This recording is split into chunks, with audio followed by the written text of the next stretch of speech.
শুভ সকাল। শুভ সকাল। আমার নাম রকি, তোমার নাম কি? আমার নাম রাফি। তুমি কোন শ্রেণীতে পড়ো? আমি প্রথম শ্রেণীতে পড়ি। তুমি কোন শ্রেণীতে পড়ো? ওমা তাই, আমিও প্রথম শ্রেণীতে পড়ি। তোমার রোল কত?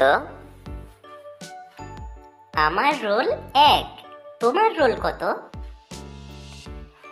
আমার রোল 2। তোমার বিদ্যালয়ের নাম কি? আমার বিদ্যালয়ের নাম কুমরুল সরকারি প্রাথমিক বিদ্যালয়। তোমার বিদ্যালয়ের নাম কি? আমার বিদ্যালয়ের নাম আশার আলো একাডেমি। তোমার সাথে পরিচিত হতে পেরে খুব ভালো লাগলো বন্ধু। ধন্যবাদ তোমাকে। তোমাকেও ধন্যবাদ বন্ধু।